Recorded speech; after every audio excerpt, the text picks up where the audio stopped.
support is not a blank check. Passport Zindabad, Pakistan Zindabad.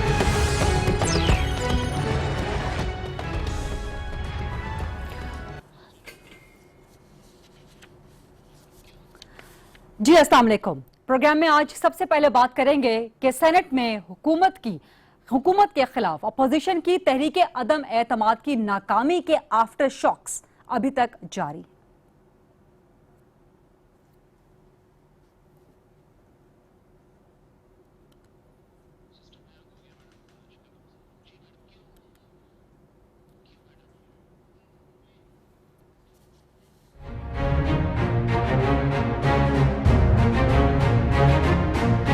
Votes of a majority of the total membership of the Senate. The resolution is rejected.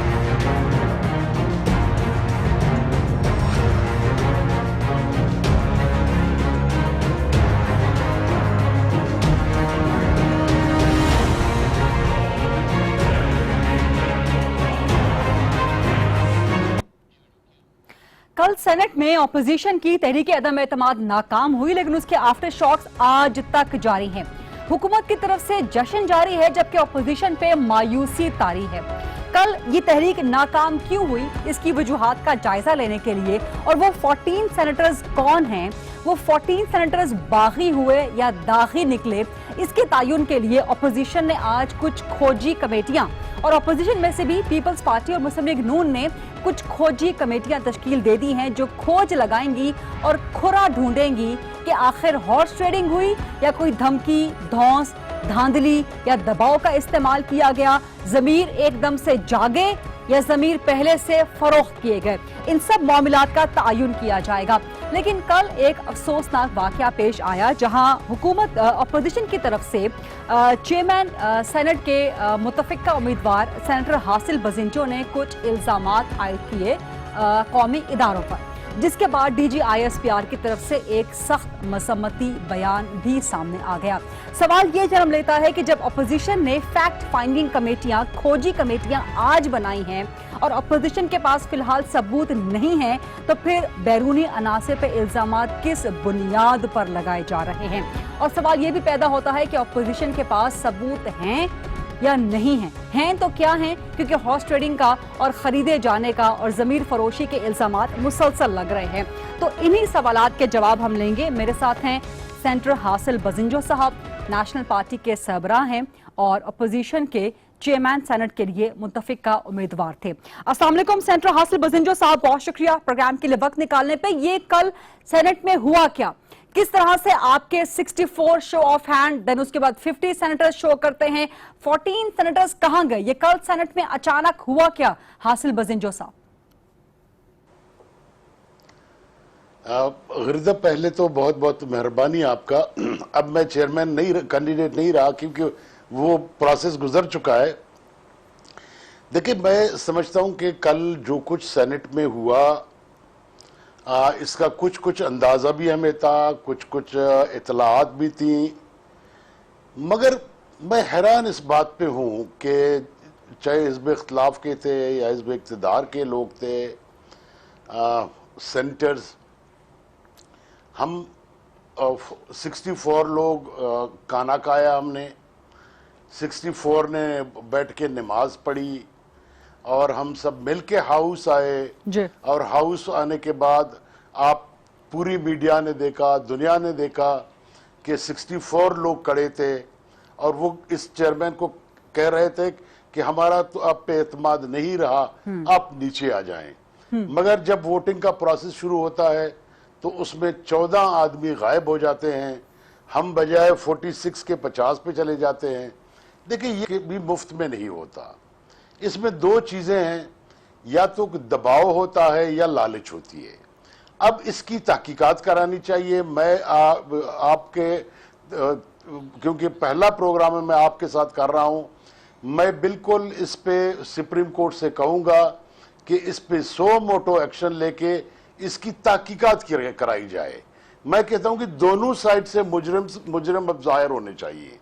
जो आदमी बिके हैं, जिन लीडरों ने उनको बेचा है या खुद बिके हैं या किसी ने बेचा है उनको, उसकी भी तहकीकात होनी चाहिए। बशमूल मेरे कि मैं भी एक पार्लिमानी लीडर हूं पार्टी का, मेरे भी 5 सेंटर हैं। मैं कहता हूं कि उन लोगों ने जो बिके हैं या जिन्होंने खरीदा है, इनके मुतालिक 100 मोटो होके एक जीआईटी बननी चाहिए। इतनी फजूल जीआईटियां बन रही हैं बेकार में, ये एक ऐसी जीआईटी बननी चाहिए जो इसकी तहकीकात करे, वो जो है क्रॉस द बोर्ड हो, उसमें जो भी आएगा उसको एक्सपोज होना चाहिए। तो तभी जाके हम कह सकते हैं कि पार्लियामान भी स्ट्रेट हो जाएगी, लोग भी स्ट्रेट हो जाएंगे और हमारी सियासत भी स्ट्रेट हो जाएगी। सेंटर साहिब, आप एक जहांदीदा सियासतदान हैं, बहुत पुराने मंझे हुए सियासतदान हैं, आप एक नेशनल पार्टी के सरबराह भी हैं, तो ये चीज आपसे सुनना कि पार्लियामान के मामलात सुप्रीम कोर्ट इस पे सू मोटो नोटिस ले, कोई जेआईटी बनाई जाए, क्योंकि सियासतदानों का तो हमेशा यही मौकिफ रहा है कि जो पार्लियामानी मामलात हैं, सियासी मामलात हैं, वो अदालतों में नहीं जाने चाहिए, और अदालतें भी इस पर रिमार्क्स देती रही हैं गाहे बगाहे। लेकिन अब आप खुद कह रहे हैं कि जो कल सेनेट में हुआ है उस पर सुप्रीम कोर्ट को सू मोटो लेना चाहिए, जेआईटी बननी चाहिए। देखिए, इसमें 2 अलग पोर्शंस हैं। एक का फैसला तो हमने पॉलिटिकली पार्टियों ने किया है, हम उसका करेंगे। मतलब मेरी पार्टी को जो जिम्मेदारी दी गई है एपीसी की तरफ से कि आप अपनी पार्टी में ढूंढें कि आपकी पार्टी में कौन है जो चोर है। नेशनल पार्टी की जिम्मेदारी है नेशनल पार्टी के चोर को ढूंढना। ठीक, मैं उसको ढूंढूंगा और वो मुझे मिल जाएगा अगर है, अगर नहीं है it's a well and good. नून की जिम्मेदारी है कि वो अपने चोर को ढूंढे, जो चोर उसके हैं उनको पकड़े और उनकी पार्टी के कवायद जवाबित के तहत जो सजा होती है उनको दे जी। इसी तरह जो पीपल्स पार्टी के हैं उनका भी यही कवायद जवाबित के मुताबिक अपने लोगों को सजा दे। जेयूआई की जिम्मेदारी यही बनती है, पख्तूनख्वा मिल्ली पार्टी की जिम्मेदारी यही बनती है, अहले हदीस की जिम्मेदारी यही बनती है। यही पार्टियां थी जिनके सेंटर्स अब उसी में बैठे थे। इनकी तहकीकात तो हम करेंगे, मगर ये जो ट्रेंड है कि क्योंकि कोई आदमी, इसको मैं कैसे साबित करूं कि वो, मैं ये तो साबित कर सकता हूं कि भाई इस आदमी ने मुझे वोट नहीं दिया, इस हद तक तो मैं कामयाब भी हो जाऊंगा, मैं उसको निकाल भी दूंगा, मैं उसको उसको कैद में तो नहीं भेज सकता, मैं उसको अपने पार्टी से निकाल दूंगा। मगर इसका जो दूसरा पोर्शन है, जो दूसरी पोर्शन है, जो खरीदने वाले हैं, अब सवाल ये है कि वो कौन है, उनकी तहकीकात कौन करेगा। उसकी तहकीकात तो मेरी नेशनल पार्टी तो नहीं कर सकती, उसकी तहकीकात पीपल्स पार्टी तो नहीं कर सकती। वो कौन है, वो पैसे किसने दिए हैं, पैसे कहां जमा हुए हैं, दिए हैं नहीं दिए हैं, तो वो एक प्रोसेस है, क्योंकि ये कार्य खैर नहीं है। एक बात जो बार बार जो दोहराई जाती है, और मैं अफसोस है कि मेरे तमाम टेलीविजन वाले कह रहे हैं कि जी लोगों ने अपनी कॉन्शियस के मुताबिक जो है अपनी पार्टियों के खिलाफ वोट दिया है। अब मेरे ख्याल में हमें कोई नई डिक्शनरी निकालनी पड़ेगी, कॉन्शियस का कोई नया डिफिनेशन निकालना पड़ेगा। अगर ये नई कॉन्शियस अभी इस तरह की है तो इस पे डिबेट होने चाहिए, इस पे किताबें लिखनी चाहिए, इस पे ठीक है। सेंटर साहब, मेरा एक सवाल ये भी है कि इल्जामात लगा दिए गए अपोजिशन की तरफ से, फैक्ट फाइंडिंग कमेटियां बाद में बनाई गई। हामिद मीर साहब के प्रोग्राम में इलेक्शन से वोट ऑफ नो कॉन्फिडेंस से कुछ दिन पहले आपने कहा था कि आपके पास कोई इत्तला नहीं कि किसी को पैसों की ऑफर हो रही है, लेकिन उसके बावजूद आपने इल्जाम किस तरह से लगाया सेंटर साहब कल? मैं उस वक्त भी कह रहा था कि हमारे इल्म में कोई ऐसी बात नहीं थी। अब भी बात यह है कि मैं इस बात पे अब भी खड़ा हूं कि मुझे उस वक्त, मेरे पास आज भी कोई कहे कि जी अब किसको कितने पैसे मिले, मेरे पास कोई सबूत नहीं है। मगर एक बात रोज रोशन की तरह है, कहता है कि खुदा नजर नहीं आता, उसके कुदरत तो आपको नजर आते हैं। अगर हमें वो मालूम नहीं है कि पैसे किसने दिए, बगैर दबाव के मेरा पार्टी का सेनेटर जिसकी जिंदगी लगी हुई है, हमारी पार्टी के लोगों ने उसको सेंटर बनाया है और आगे जाके उसको दोबारा सेंटर भी बनना है, एमएनए के इलेक्शन भी लड़ने हैं, दूसरे काम करने हैं, वो क्यों इस पार्टी को चोरों की तरह जाता है? लेकिन अगर उसका कॉन्शियस होता है, लेकिन जो conscious फैक्ट, की बात लेकिन करता है, सेंटर साहब जो फैक्ट फाइंडिंग कमेटियां बनाई गई हैं, जाहिर है मामलात सबूत के साथ, आपने कहा खुदा नजर नहीं आता लेकिन कुदरत महसूस होती है, लेकिन बहुत से दुनियावी मामलात के लिए सबूत चाहिए होते हैं। पीपल्स पार्टी नून लीग ने आज फैक्ट फाइंडिंग कमेटियां बनाई हैं। आपकी तरफ से जो एक कल बयान आया एक कौमी इदारे के सबरा के हवाले से, जिसपे डीजी ISPR ने फिर सख्त मजम्मती बयान भी जारी किया, आप समझते हैं कि वो आपने जल्दबाजी में दे दिया, वो आपको देना चाहिए था कि नहीं देना चाहिए था बयान, जबकि सबूत नहीं है? कमेटियों का प्रपोजल ही मेरा था, मगर हम अपनी तहकीकात करेंगे, मगर हम कैश पेमेंट की हमारी वाकई में क्योंकि चोर कभी रसीद नहीं देता, अगर वो रसीद देता तो वो रसीद हमारे पास आ जाती है, चोर रसीद नहीं देता है, इसीलिए उसको प्रूफ करना इतना आसान नहीं है। और हमारे लिए ये भी मुश्किल है, बहुत मुश्किल है आगे जाके कि इसको साबित कैसे करें किसने वोट दिया किसने नहीं दिया। आप नहीं समझते कि जो कल हुआ है, सियासी जमातों को पहले अपने अंदर झांकना चाहिए, ना कि बैरूनी इल्जामात लगाने चाहिए? मैं समझता हूं कि मैं यही कहूंगा कि किसी ने जो कुछ कहा है उन तमाम बातों की तहकीकात होनी चाहिए, उसमें जो जो मुजरिम होंगे उनको सजा होनी चाहिए, अगर कोई बिलावजह इल्ज़ाम लगा रहा है उसकी भी तहकीकात होनी चाहिए।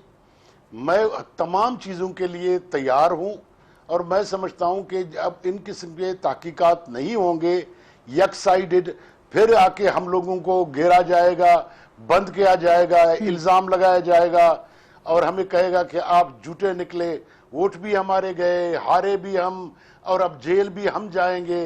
तो ये पाकिस्तान में पहले भी होता रहा है हमारे साथ, अब भी करते जाए, हमें क्या फर्क पड़ेगा इससे? सेंटर साहब आप नहीं समझते कि जो कल हुआ है उस पे सियासी जमातों को पहले अपने अंदर इंट्रोस्पेक्शन करनी चाहिए, ना कि बैरूनी अनासिर पे इल्जाम लगा देना चाहिए?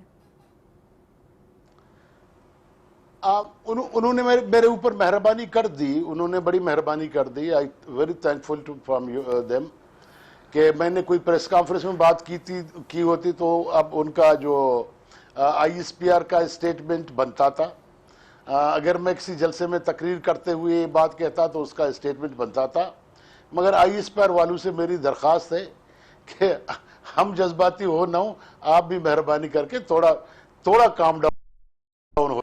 इस पे इस वक्त मैं कमेंट क्यों इसीलिए नहीं करूंगा कि इनने गुजरावाला में मेरे लिए FIR कटवा चुके हैं, कि मेरे खिलाफ अभी मुझे इतला मिली कि उन्होंने FIR काटा है, लिहाजा इस पे मैं कमेंट नहीं करूंगा। मगर मैं सिर्फ ये बात जरूर कहूंगा कि बिकने वालों को भी ढूंढना है, खरीदारों को भी ढूंढना है। ठीक है, आपने गुजरावाला की उस जाहिर है जो एक आपके खिलाफ दरखास्त काटी गई है, पर्चा काटा गया, उसका जिक्र कर दिया। मैंने सवाल आपसे यही करना था, आप पेश होंगे? आपको 8 अगस्त को तलब किया गया है गुजरावाला में सेशन जज ने, आप पेश होंगे, अपना मुकदमा लड़ेंगे सेंटर साहब? मैं अपना मुकदमा लड़ूंगा, मगर मैं 8 तारीख को नहीं जा पाऊंगा। I am a cancer patient. मैं आज भी जब आपसे मेरी फ़ोन पे बात हो रही थी तो मैंने आपको बताया कि मैं आगा खान में हूँ, मेरी इम्यूनोथेरेपी चल रही है और एग्जैक्टली 8 तारीख को मेरी अपॉइंटमेंट है आगा खान में मेरे कैंसर का। मगर मैं ज़रूर ये केस लड़ूंगा, मैं जाऊंगा जब भी मुझे बुलाएंगे। यकीनन वो ईद के बाद ही पॉसिबल होगी और जो भी फैसला अदालत का होगा मुझे कबूल होगा। ठीक है, बहुत बहुत शुक्रिया सेंटर हासिल बजिंजो साहब, आज खास तौर पे प्रोग्राम में हमारे साथ मौजूद थे। कल सेनेट में तहरीक अदम एतमाद नाकाम होने के बाद पहली बार अपना मौकिफ दे रहे थे। एक छोटी सी ब्रेक लेते हैं प्रोग्राम में और ब्रेक के बाद जब वापस आएंगे तो हुकूमत और अपोजिशन दोनों से बात करेंगे जो तहरीक अदम एतमाद की नाकामी के आफ्टर शॉक्स जारी हैं कि what next. Stay with us जी, welcome back after the break. तहरीक अदम एतमाद सेनेट में अपोजिशन की चेयरमैन सेनेट के खिलाफ नाकाम तो हो गई, लेकिन अब उसके आफ्टर शॉक्स आने का सिलसिला मुसलसल जारी है। हुकूमत की तरफ से जश्न जारी है और अपोजिशन पे अभी तक मायूसी तारी है। 24 घंटे गुजरने के बावजूद अपोजिशन की सियासी जमातों को यकीन नहीं आ रहा कि उन्हें किस तरह से सेनेट में इतनी बुरी तरह से शिकस्त हो गई और किस तरह उनके 14 सेनेटर्स बगावत कर सकते हैं। ये 14 सेनेटर्स ये बागी हुए हैं या दागी निकले हैं, इसके लिए ऑपोजिशन जमातों ने आज कुछ कमेटियां तश्कील दे दी हैं। मुस्लिम लीग नून और पाकिस्तान पीपल्स पार्टी ने, दोनों ने अपनी अपनी फैक्ट फाइंडिंग कमेटियां, या जिनको आप खोजी कमेटियां कह सकते हैं, जो खुरा ढूंढेंगी कि आखिर हुआ क्या। हॉर्स ट्रेडिंग हुई, कोई धमकी, धौंस, धांधली का इस्तेमाल हुआ, जमीर जागे या जमीर फरोख्त किए गए, असल मामला हुआ क्या, इसके लिए कमेटियां बन गई हैं। लेकिन अभी तक वो 14 सेनेटर्स के नाम सामने नहीं आ सके। ये नाम कब सामने आएंगे, क्योंकि पाकिस्तान की सियासत की जो साख है उसका बड़ा दारोमदार इस अहम तरीन वाक़े पे है, और इस वाक़े का अंजाम क्या होता है उस पर यह दारोमदार है। इसके अलावा एक सवाल ये भी जन्म लेता है कि पीपल्स पार्टी और मुस्लिम लीग नून और दीगर जो छोटी अपोजिशन जमातें हैं उनके तो बयानात, उनका तो मौक़िफ़ सामने आ गया है, लेकिन मौलाना फजलुर रहमान साहब मुसलसल खामोश हैं जब से सेनेट में तहरीक अदम एतमाद नाकाम हुई है। एक लफ्ज़ उनकी तरफ से अभी तक स्टेटमेंट का जारी नहीं हुआ। ऐसा क्यों है? क्या मौलाना साहब भी शौक में हैं या कोई और उनके जहन में प्लान चल रहा है?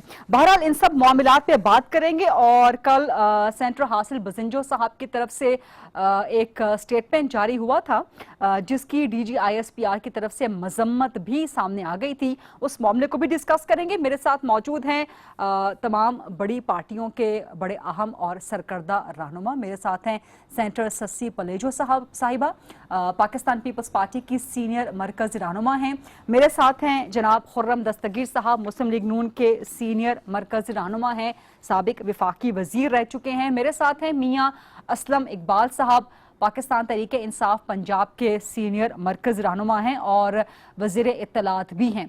और मुझे ज्वाइन कर रहे हैं सीनियर दिफाई तज्जियाकार जनरल अमजद शुएब साहब। सेनेटर सस्सी पलेजो साहिबा, आज उमर चीमा की एक स्टोरी भी आई है जिसको बिलावल भुट्टो जरदारी ने रबिश करार दे दिया है, बट स्टिल जो स्टोरी उनकी है कि हु डिफेक्टेड, उसमें 7 पीपल्स पार्टी के लोगों का, 7 पीपल्स पार्टी के सेनेटर्स के बारे में बताया गया है। क्या ऐसा है? देखिए, एक तो कल वाला दिन ज़ाहिरी बात है सिर्फ अपोजिशन के लिए नहीं लेकिन पूरी पार्लियामेंट के लिए अफसोसनाक दिन था, एक स्याह दिन था। सिर्फ मजम्मत नहीं होनी चाहिए, लेकिन जो हम अपोजिशन के लोग हैं, हम तो सेनेटर थे, ज़ाहिरी बात है, उसमें हमने वोटिंग में हिस्सा लिया, पूरे प्रोसेस में हिस्सा लिया। ये पूरा महीना हम इस्लामाबाद में ही थे, जो भी मीटिंग्स थी, जो भी एक दूसरे के साथ उठना बैठना, जॉइंट अपोजिशन, क्योंकि ये पहली दफ़ा हो रहा था कि आप किसी सिटिंग चेयरमैन सेनेट को नो कॉन्फिडेंस के ज़रिए उसका रिमूवल और अपना जो मेजॉरिटी का जो कॉन्स्टिट्यूशनल हमारा राइट भी था। लेकिन कल 64 सेनेटर्स हमारे साथ थे अपोजिशन के साथ, और आधे घंटे में हम देखते हैं कि 2, 3 या 4 भी नहीं, 14 के 14, हाँ, जिसके बगैर जो मौजूदा सेनेटर हैं संजरानी साहब, उनका आना जाना ठहर गया था, उनकी वजह से रुकना उनका ठहर गया। यानी फिर भी उनके 44 तकरीबन बनते, हाँ 45, और हमारे 50। इतनी हॉर्स ट्रेडिंग, प्रेशर, जोर जबरदस्ती, धमकी, उसके बावजूद, और ये चीजें हम पीटीआई से एक्सपेक्ट नहीं कर रहे थे, क्योंकि पीटीआई बार बार अपने जलसों में उसमें कहती थी, जहां ओपन वोट की बात करती थी, वो कहते थे कि उसूलों की सियासत, जबरदस्ती, धौंस नहीं। और हम क्या देखते हैं, और लेकिन सेनेटर्स को किसी, या लेजिस्लेटर खास करके, आप अपर हाउस के हों या आप जो है फेडरल उसमें पार्लियामेंट के हिस्सा हो, तो प्रेशर कोई भी आ सकता है। और मेरे ख्याल में ये सिर्फ 14 लोगों पर जो है ये लालचे या प्रेशर, हमें क्या पता जो भी था, लेकिन क्या 50 लोगों पर डायरेक्ट इनडायरेक्ट प्रेशर्स नहीं होंगे? उन पर भी तो थे। क्या आप पर था? मैं कहती हूँ किसी पर भी, किसी भी हवाले से डायरेक्ट इनडायरेक्ट बहुत सारी चीजें होती हैं। क्या आप पर था? मैं कहती हूँ ओवरऑल बात करती हूँ, तो आपको रेजिस्ट करना होता है, आपको खड़ा रहना होता है, अपनी पार्टी के साथ अपने सफों में आपको जो है वो करना होता है। तो वो 14 लोग जो है अपने, लेकिन अगर वो नहीं खड़े रहे सेनेटर सस्सी पलेजो साहिबा, तो सबसे बड़ा सवाल सियासी जमातों के अपने निजाम पर उठता है। खरीदने वाला तो ऑफर करेगा, बाजार में खरीदार जाएगा, लेकिन बिकने वाले बिकने पर तैयार क्यों हुए? गरीदा अफसोसनाक बात है, ये पूरे पाकिस्तान के पार्लियामेंट पे धब्बा है। इंटरनेशनल लोगों को जो है इस पर पाकिस्तान पे उंगली उठाने का मौका मिल गया है। ये सिर्फ पीपल्स पार्टी मुस्लिम लीग नून की बात नहीं है, बिल्कुल बात ये कि सेनेटर्स या लेजिस्लेटर अपने आप को एक सेलेबल कम्युनिटी या उस हवाले से पेश करें, बिकाऊ माल जो लोग कह रहे हों, तो मेरे ख्याल में ये तो डूब बनने की बात है। और उनकी वजह से सारे दूसरे लोग जिनको एप्रिसिएशन मिलनी चाहिए, जिनको एनकरेजमेंट होनी चाहिए जिनकी, क्योंकि ये चीज एक्सरसाइज पहली दफा हो रही थी, वो सब में यही वजह थी जो हमने अपने इस्तीफा कल जो अपनी लीडरशिप के सामने पेश किए हैं, सब कम से कम पीपल्स पार्टी की 21 की हमारी स्ट्रेंथ 21 की है, हमने पेश किए। और हम समझते हैं कि ये बिल्कुल इन्वेस्टिगेशन होनी चाहिए, मुस्लिम लीग नून को भी करनी चाहिए, पीपल्स पार्टी को भी करनी चाहिए, दूसरे जो हमारी पार्टी है उसमें भी करनी चाहिए। और उसके साथ साथ पीटीआई के लोग, खासकर शिबली फराज जैसे लोग और दूसरे लोग जो अहमद फराज जैसे हमारे बहुत बड़े नाम जिन्होंने डिक्टेटरशिप और आमरीत का मुकाबला अपनी शायरी, अपने मज़ामती आवाज के जरिए किया, वो लोग जस्टिफाई कर रहे हैं और वो लोग आकर कह रहे हैं तो ये हमारी बड़ी कामयाबी है। और मुबारकबाद इस तरह दे रहे हैं कि ये कोई सेनेट पर बहुत एक पंख कामयाबी का जो है वो, ये पाकिस्तान की पार्लियामेंट लेकिन ज्यादा ओनर्स जो है वो फॉल करता है ऑपोजिशन जमातों पे, क्योंकि तहरीक आपकी थी। वो तो हम कह रहे हैं कि हमारी जिम्मेदारी बनती और पहले से ज्यादा बनती कि हम अपने सफों में वो सारे लोग उनको आइडेंटिफाई करें। एब्सोल्युटली। खुर्रम दस्तगीर साहब, ये सवाल लेके मैं आपकी तरफ आऊंगी और दो सवाल एक्चुअली मैं आपसे करना चाहूंगी। पीपल्स पार्टी ने कम से कम इतना तो किया कि तमाम सेनेटर्स ने अपने इस्तीफे बिलावल भुट्टो सरदारी साहब के पास जमा करवा दिए कि कभी भी वो यूज कर सकते हैं, जो भी बीच में से पॉइंट आउट हो जाए कि ये दागी या बागी निकले थे, उनको रेजिग्नेशन उनका कबूल कर लिया जाए। बट मुस्लिम लीग नून की तरफ से ऐसा कोई भी कदम अभी नहीं उठाया गया। और मुस्लिम लीग नून जो उमर चीमा की आज की स्टोरी है उसमें 5 PMLN के सेनेटर्स का वो दावा करते हैं, तो मुस्लिम लीग नून नाम सामने वाकई लेके आएगी? सबसे पहले तो सोशल मीडिया पर भी कल जो लिस्टें सर्कुलेट हुई और फिर आज चीमा साहब की जो स्टोरी थी, हम उसे यकसर मुस्तरद करते हैं और उसकी तरदीद करते हैं। ठीक इशू है और हमने उसके अपनी अंदरूनी सफ़ों में जो देखने का अमल है वो शुरू कर दिया है। लेकिन अभी कोई नाम किसी किस्म की इंडिकेशन, आज सुबह एक बड़ी तवील मीटिंग हुई, मैं भी उसमें मौजूद था तमाम सेनेटर्स के साथ जी, और उन सब ने जो है वो एक दफा फिर अपनी हमायत का यकीन दिलाया है।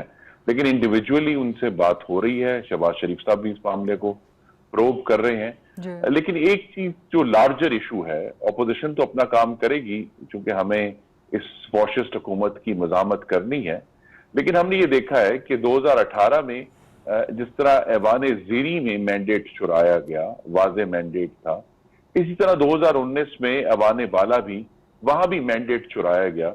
और अब हम उसको दबाव कहें, जबर कहें, दौलत का अबर कहें, लेकिन यहाँ मामला हुआ है।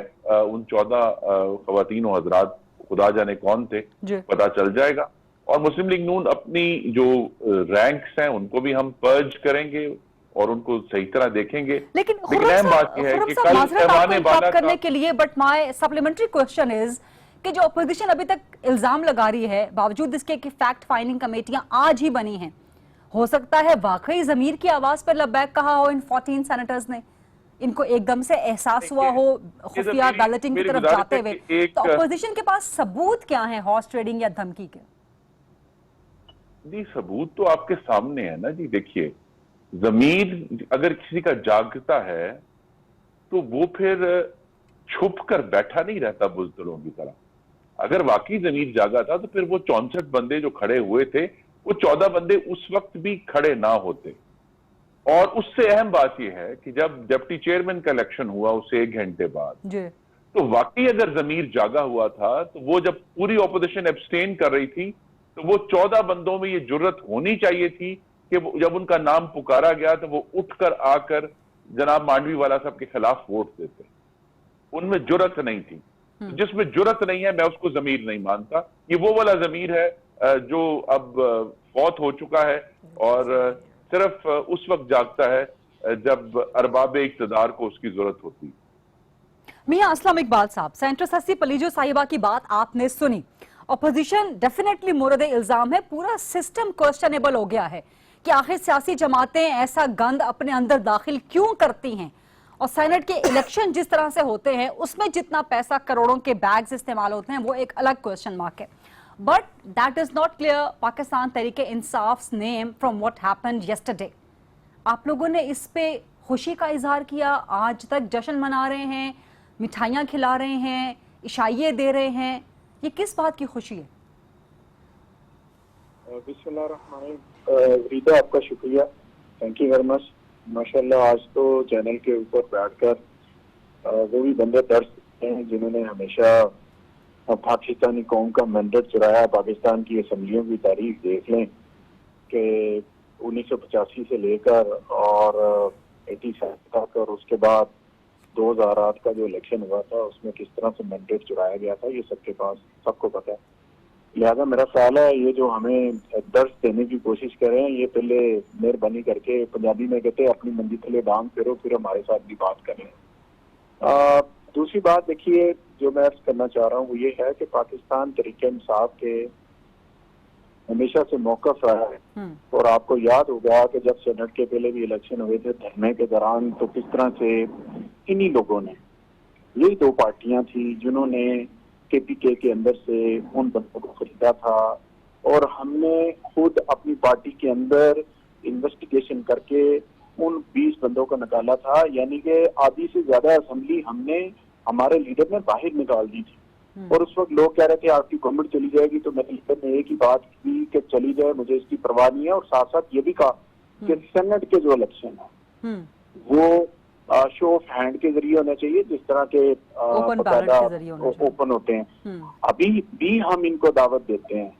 मैं एक जिम्मेदारी के साथ as a provincial minister of Punjab मैं दावत देता हूँ, क्या आप लेजिस्लेशन करें। मैं अपनी पार्टी से कहता हूँ फेडरल लेवल के ऊपर आए, इस पे कानून साजी करें और आने वाले वक्त के लिए इन चीजों को रोकें। एक बात। दूसरी बात ये है कि भाई हॉर्स ट्रेडिंग आप लोग करते रहे हैं, आपने छांगा मंगा किया, आपने मेरिट किया, आप लोगों ने लोगों को पैसे की लत डाली।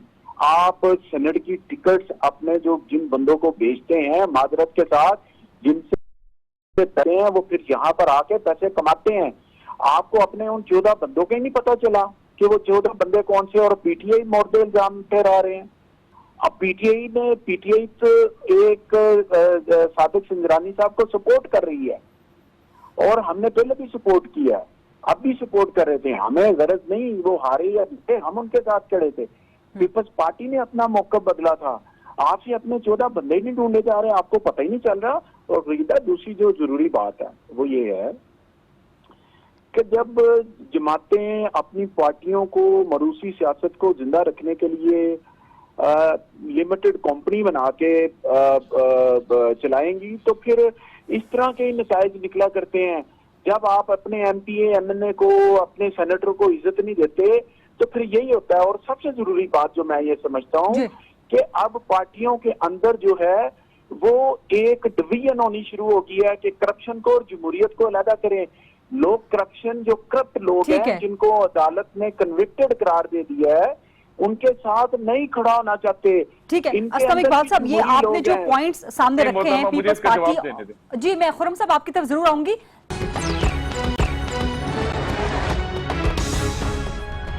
इमरान खान 2013 से कह रहे हैं कि सेनेट के इलेक्शन आप ओपन बैलेट से करवाएं। गरीदा, उसी पर मैं आ रही हूँ। उस वक्त पीपल्स पार्टी PRLN ने ओपोज किया था। कल जो बात हुई कि हम ये अमेंडमेंट लेकर आएंगे, ज्वाइंट अपोजिशन लेकर आएगी ये अमेंडमेंट। अच्छा। और ये रूल्स बिल्कुल बनने चाहिए, क्योंकि उसकी आड़ में ये जो घनाउने गुनाह छुप रहे हैं और ये सारी ये चीज गलत हो रही है। दूसरी बात ये कि इस हवाले से कि भाई हम पार्लियामेंट में जो है आप पार्लियामेंट में भी स्पेस शिफ्ट कर रहे हैं अपोजिशन का। अगर पार्लियामेंट में कॉन्स्टिट्यूशनल उस अम्ब्रेला में भी आपने कर देंगे, तो सड़कों के अलावा और कोई चारा नहीं बचेगा। हम अभी भी कहती है, पीपल्स पार्टी खास तौर पे कह रही है कि पार्लियामेंट में जिसका जो रोल है, हम जो है बड़ी जमातें हैं, हम कोई ढकोसले से धांधलियों से नहीं आए। इतनी बड़ी धांधलियों के बावजूद नेशनल असेंबली में नून लीग जो दूसरे नंबर पे, पीपल्स पार्टी जो है कुछ नंबर से फर्क से तीसरे नंबर है, और सेनेट में अक्सरियत में हमारा मैंडेट कल छीना गया है और जोर जबरदस्ती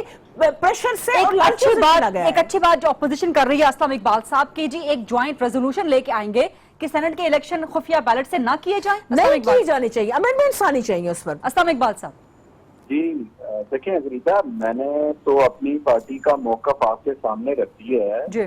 हम तो, मेरे लीडर तो बहुत अर्सा से कह रहे हैं कि सेनेट का जो इलेक्शन है वो ओपन होना चाहिए, जिस तरह दूसरे इलेक्शन होते हैं सीएम का होता है जी। तो होना चाहिए ना, हाउस को डिवीजन करके कर लें, जो भी इसका तरीकाकार है शो ऑफ हैंड करके कर लें।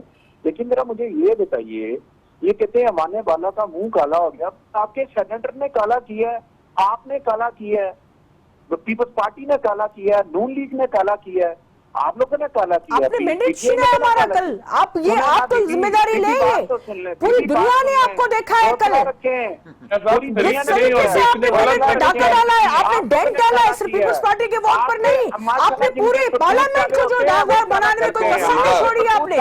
मैं कुछ कहूं, लीडरशिप के करतूत काले थे, आप बार बार जो है सिर्फ आ जाते हैं पिछली बातों पर। आपकी लीडरशिप क्या कर रही है? आप लोग आप सिर्फ पॉलिटिकल विक्टिमाइजेशन जानते हैं, आपके पास कोई पॉलिसी नहीं है, आपके पास कोई स्ट्रेटजी नहीं है, आप बैड प्रैक्टिसेस की तरफ धकेलना चाह रहे हैं पार्लियामेंट को, आप उसको सफोकेट करना चाह रहे हैं, आप सियासी स्पेस पार्लियामेंट से बाहर पार्लियामेंट के अंदर शिफ्ट करना चाह रहे हैं। सेनेटर साहिबा बोले, अस्लम इकबाल साहब टाइम पे बोले, मुझे बोलने दें। मैं आपके आज जब आप बोल रहे थे, आप बोल रही थी, मैं नहीं बोल रहा था, मैं सुन रहा था जी। अस्लम इकबाल साहब जरा क्विकली, ताकि मैं वाइंड अप कर सकूं। फिर गरीदा बात कर रहे थे, अगर कुकी ज्यादा क्विकली है तो फिर इनसे कमेंट ले लेना, फिर वन साइडेड चला लें, यानी कि एक साइड पे आप दो बंदे बैठा के और अकेले पीटीआई के बंदे को कहते हैं, दोनों का जवाब दे, फिर टाइम भी दे। और दूसरी बात है, जियाउल हक की पनीरी है ये, जियाउल हक ने ये पौधे लगाए हैं, एक ने सदर अयूब ने इनका पौधा लगाया हुआ है, वो उनके सिलेक्टेड थे, वो टाइम भूल गए। आपके कैबिनेट में जो सारी फौज जफर मौज बैठी है, तो वो सारे जनरल जिया, जनरल मुशर्रफ के ही बैठे हुए, कोई आसमान से नहीं आए। आप अपने गिरबारों में खुद जाके जो इतने आप लो लेवल की लैंग्वेज यूज कर रहे हैं अपोजिशन के हवाले से, तो ये सेनेट में दाग जो है आपके उसमें खाते में आएगा। लोगों को आपके सारे उन मामला, ये कैबिनेट जो बिठाई है ना, उससे एक एक मेंबर को तो आप देख लें, आप चेक तो करें, वो किसके असर से, वो असर से कहां से आए, जो आपने अपनी जो फौज जफर मौज पूरी कैबिनेट में बिठाई है। सेनेटर साहिबा और अस्लम इकबाल साहब, आई अंडरस्टैंड कि जो कल हुआ है उसके बाद जज्बात बहुत इमोशनल हैं, आप दोनों एक जरा सी ब्रेक लें, थोड़े से कुछ कहना चाह रहा था। सेनेटर ने इन्होंने कल पार्लियामेंट का मुंह काला, इन्होंने अच्छा ठीक है, सर आपका कमेंट प्रैक्टिसेस जो है खत्म करनी होगी। ये जरा बात सुनिए, देखिए बात ये है कि अभी तक किसी के पैसे लेने का या पैसे खाने का अभी तक कोई सबूत सामने नहीं है। अस्लम इकबाल साहब जरा एक सेकंड, आप जरा बताइए ना, अस्लम इकबाल साहब एक बात मुकम्मल कर लेने दें। पीछे क्यों नहीं, पीछे इस वजह से नहीं देखना कि आप